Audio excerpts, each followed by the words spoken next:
Hi there. So I wanted to give an update on the agroforestry system we have here. Our little syntropic line along our greenhouse tunnel. And yeah, it's amazing how this works and how it went, as we have been pruning it very severely in the just before the rain. And now it's yeah, we are already in June. Everything came back into like this was only a stem, and now we get back all this quince growth. This is the quince, and I'm going to show you all the little species you have in between here, and it's actually pretty cool what is happening after such extreme pruning. There's already fruits on the plants, and this is how fast things can grow. So we have intensified it with all kind of crops. This is actually something I got from a friend. This is Castor Bean. This is going to be a sort of yeah, organic matter accumulator, and we will prune it as we go. Actually, it's here going to seed. You can see, so it looks beautiful. But this is something I'm going to stimulate the plant not to go to seed, and I'm going to just prune it as we go, and let it yeah, make a lot of organic matter. So I don't want it to go to in its senescence state of making seeds. I want it to be in a growth state. A mulberry we have here, which is also it was pruned like literally just as a stem, and now all these shoots came out of the side. You can see what an amazing growth it gave.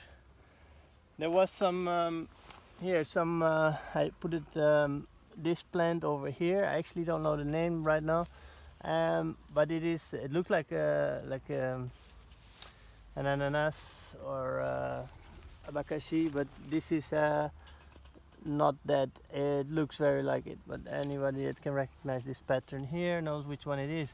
I just laid it on the ground, and now it's coming, and this is going to give a lot of organic matter.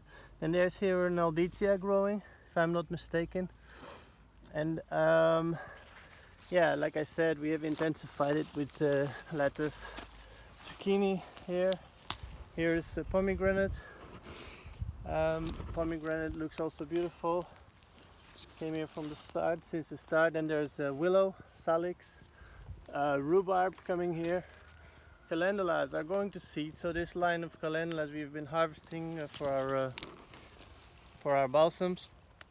And we are gonna, yeah, take the seeds that they are making now and then for the next year, and we're gonna just yeah, mow it down, so we will have that yeah, also that plant out of the system, because yeah, it's like I said, it's going to seed, and this gives totally different signal to this system.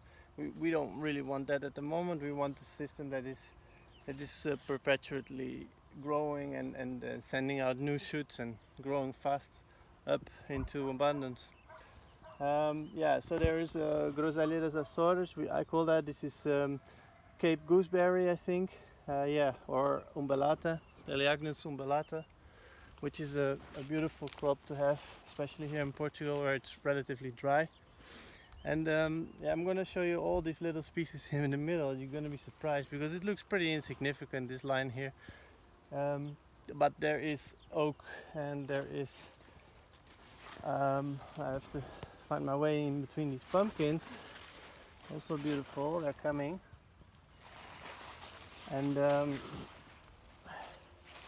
there is a consolda, there is a chopu, which is a poplar, a willow again, and below this is coming a fig tree. You can see the fig trees coming up. And we had broad beans before this lettuce and all these other species here, like courgette. And they were like literally till hip height, shading every little tree here in this system. And yeah, surprisingly, and yeah, this is very promising, they all survived. They just liked it actually to be in the deep shade of these broad beans. and they got this wind protection from them as well. And now the broad beans dried out, we harvested them, mowed them down, and I'm actually literally walking on them here in my pathways. And yeah, you can see that all these species are now getting all the full light, and I'm actually a little afraid that some of them might actually get too much light because they have been so much in this deep shade of the broad beans where they were liking it. So yeah, on the one hand I like the fast growing species that making our mulch. I'm going to try to go along the line here now, see if I can discover something else which is new. And this is a strawberry tree, or yeah, sorry, I cannot recall the name right now. Medronho in Portuguese, medronheiro. And yeah, this one another comfrey. And yeah, this one is another example of a plant that has been really deep down under without any light, or supposedly almost no light, and they actually really made it pretty good.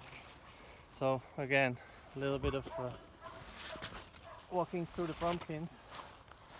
I'm probably missing here a tree or two in the middle. Yeah, here's another fig tree, you can see, and then next to it comes a willow.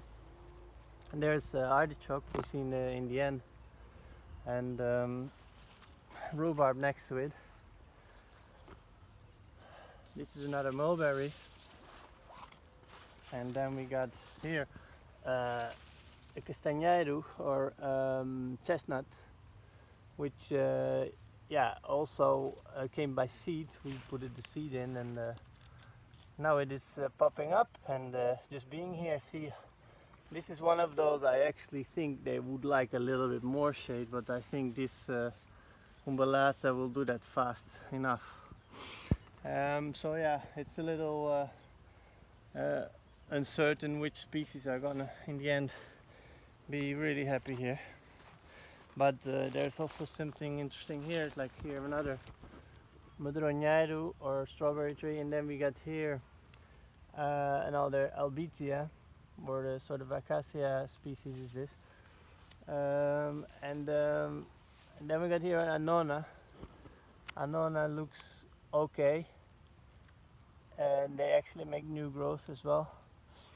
And yeah, these species are like annona is subtropical, so it's going to be exciting how this is going to end up. But I even like it just being here for its organic matter, if it will not grow into an abundant tree. So there's another poplar tree here. They look beautiful, very small, so they all went by cuttings. Another fig tree over here, also by cutting. And yeah, they're making it. Now and then I actually have to do some let's say chop and drop here. Weeding I wouldn't say, because I hardly pull anything out of the ground. I really chop and drop most of the weeds that I have here. Some grasses I'd rather pull, as they can be too strong. But in general, yeah, just when they are really near the roots of my plants that I'm trying to grow here. So it is artichoke. It looks beautiful. You can see again how this one was pruned all the way, and now he's coming from the side. Some are coming back stronger. I guess it has to do also with the water that's here on below. So you can see there is a drip irrigation here. So we use drip irrigation for this line. I make them as a normal bed, as if it would be a pumpkin bed, or yeah, now there's no drip lines, but yeah, as a normal 75 centimeter bed, which 75 centimeter wide bed, which yeah then becomes here's another chestnut, which then becomes irrigated by these drip lines. But yeah, a lot of it of course got a good jump start from the rain that we have had. So this year we had a lot of rain in the spring and in the winter. And yeah, here another strawberry tree. And this one looks a little odd. He doesn't like it so much. There's something missing. You can see this is Diospiro or Kaki. but that also because we got the plant from a friend again in a vase, and that can be a good reason that it's just not adapting and missing its chemical fertilizers which it had when it was in that vase maybe. So these things are something to consider when you're seeing a plant suffer. Maybe it's just a matter of time, just things to adapt. And we grow a lot of stuff around it. So you can see here some radish, which is also going to seed. We had radish here, we harvested those, and this is going to be all chopped. And then it goes to the base of these trees. And you can see how this there is a lot of organic matter all over the place, so it needs of course some intense management now and then. And I guess this is always something that comes in between, because the main crops and the main things we have to harvest are always more important than managing the chop and drop, I guess. Although it shouldn't really be like that. I guess the chop and drop should be just part of your harvest. So I tend to walk by and snap off some weeds. Like here we get this goose food or the spinach family. So they're going to seed. They're going off like that. And I've been doing this actually already for a while now. And all this here this rhubarb looks beautiful here in the middle. I actually would like shade. Yeah, this chopping this and letting this be here, all these things you don't really want here, it helps the system to keep on sending out new growth. We got more artichokes coming, beautiful. But yeah, I could do a more severe job. I could do a more intense let's say chop and drop management. I just didn't have the time yet. And so here's Physalis, also beautiful, like nice berry. Another rhubarb and beautiful fungi coming below all this, due to the fact that we use these drip lines, of course, otherwise it would be already too dry. Has been not raining for several months, I think. And so I'm almost at the end of the line now. Here another Cape Gooseberry, which is Elaeagnus umbellata, nitrogen fixer and berry producer. And then here again the quince. Now you can see, again I'm at the end of the line. It's not much to see at the moment, but this line, and then you see there these bushes are our tree lines. So these bushes are our fence, and they will. We probably will thin them out and put trees in there next winter. So we will have another syntropic line over there. Now they're just nitrogen fixing Elaeagnus ebbingi species, which are really nice as they are always green, so they don't really drop their leaves. Yeah, so last thing about this system, you can see here these 4 beds in the middle. Well, you cannot see it actually so easily, but there is 4 beds here in the middle. And we're harvesting carrots, we're harvesting sweet potato, and also pumpkins soon. And then these beds are basically turning over faster than the agroforestry systems on the sides. And then in the tunnel again 4 beds, and behind it we have another tree line, which is a little bit hidden now. But I can try to give you a peek. They're already in there. The tomatoes are coming along pretty beautifully. You can see it's full of them. Although not all of this species is not really happy.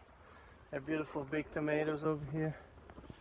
But they gave us a lot of work in maintaining. So you can see here it's a little bit more dense, and these are the most fast growing abundant mulch ever. the Arunodonax, the canas, but they are helping us out. We will now and then go back in there and clean it. Now we have some beautiful market garden beds here as well. Some zucchini coming through, beautiful. They really need to be harvested, I can see that. You can see these guys and those. So really happy of how this starts looking. So I hope you enjoyed this little update on our syntropic line, and yeah, I hope that this fall I can show you how fast this actually evolves, and yeah, how beautiful and easy it is to actually have little bit of more perennial systems within your market gardening situation. Yeah, and hopefully in a not too long time from now we actually can already make profit out of these lines. We actually do at the moment, as you saw the lettuce and the zucchini growing in there, and the rhubarb and the artichoke, so these things will already give some profit, but obviously the mulberry will take at least 3 years, and quinces and berries and figs and oaks. Well, I didn't show you the oak, I didn't find it actually, but it's there. It germinated by seed. And the chestnuts. So these are all species for a long time from now. And yeah, we just nurse them while managing the other crops. I hope you enjoyed this, and yeah, let's keep you up to date as soon as possible on this. Thank you for watching.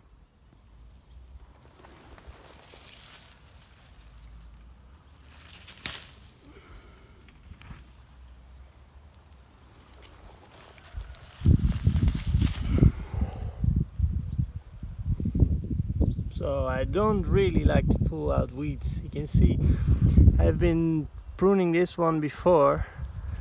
It's just a weed and it shoots out new seedlings, and it actually keeps up this system more into a growing state of mind rather than to in a system that wants to go to seed.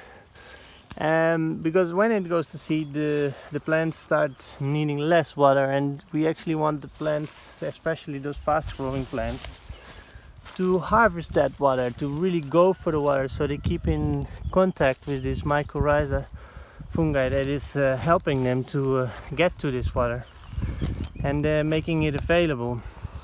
And if we are starting to prune those plants, we actually triggering them to keep into this state of mind, or I don't know if they have that, but they do definitely want to grow back to making seed. But eventually, if you let them go, like this plant, for example, this good fruit here, if I let this plant go too long in this stage, it really starts browning off and making these seeds, and then at the moment it needs seeds, it needs nutrients rather than water. But I actually want to trigger them to just keep on producing these shoots. So they of course are gonna wanna go get back there. But you can see I've been doing this again before. Pruning off, and yeah, tell them you're not there yet, you gotta have to shoot out more organic matter, make more solar panels, and then we're using those basically. Yeah, I mean in this case it's very insignificant, it's a little amount of organic matter which I'm adding, but you can imagine in a bigger system, when you have bigger branches of trees and bushes like these guys here, your organic matter starts becoming a little bit more significant. So you can actually start managing the system according to where you need light, and that's why you prune off your branches, ideally with the scissors, so your regrowth is faster and cleaner. Those plants don't really like to, well, actually in natural systems actually they break when there is a storm. So yeah, I now and then snap off some weeds. This one almost going to seed, actually still green, but definitely want to go to seed. And this one, these docks, they come back very fast. Pulling it to the ground and let the rest regrow. More organic matter on the ground. I'm giving you this system that's all the time searching for the right type of soil symbiosis with the mycorrhiza fungi. And yeah, this is this is beautiful, because now we're actually managing light and water, and therefore also nutrition, because all this mulch becomes nutrition. And also when you let plants go to seed, they start becoming very hungry, because the seeds need nutrition, and we don't really want that. We want only our fruit trees to become very rich in nutrition. At least if we want to benefit ourselves with these fruits and vegetables that it produces, we're gonna have to let those ones go. But even those, like figs or others, can be used to prune and help other species, or keep the system very alive. Look at this beautiful madronheiro, or again the name is strawberry tree, I'm not sure. And yeah, this poplars, they went here by cuttings. I wonder, they supposedly be very fast and then also be pruned as organic matter. This is pomegranate, so romain, and then there's growing a lot of mint here on the side. The mint is abundant, obviously, like always, and you can prune it as well to give it a little bit more light here, but it's not really a big problem. It's here, I really like it. I put it here on purpose, and I don't want it to be only mint, so that's why there's a lot of seeds in the ground, a lot of other species. And yeah, when that happens, you actually have a beautiful soil cover with this mint, and it smells so beautifully nice. And yeah, this is the chestnut. It got a little bit dirty because of the mowing, so I have to clean the solar panels. But yeah, I think this poplar tree will be nurturing this chestnut. They're growing awfully close together. But yeah, as soon as I noticed that the chestnut basically is not managing, this one goes all the way down, and then this one gets a growth stimulants again. So I'm gonna literally balance that out. So this was the little extra on the information I wanted to add to it. Yeah, I was missing the oak tree in the walk by, so I will show you that really fast. There is she or he over here. Beautiful, one oak tree. And this one went by seed, and now at the beginning of the line there's another oak tree. So this line is about 30 meters long. There's an oak tree here, then there's an oak tree at the beginning, and there's about 3 chestnuts in the middle. So this is going to be awfully dense if you think about them in being their fully grown situation. I guess I might be pruned out one of them in the future. We'll have to see how that will develop, but this is so long from now, so it's not really something I'm really bothered to think too much about. Yeah, I hope you enjoyed this. Thank you very much. Bye bye.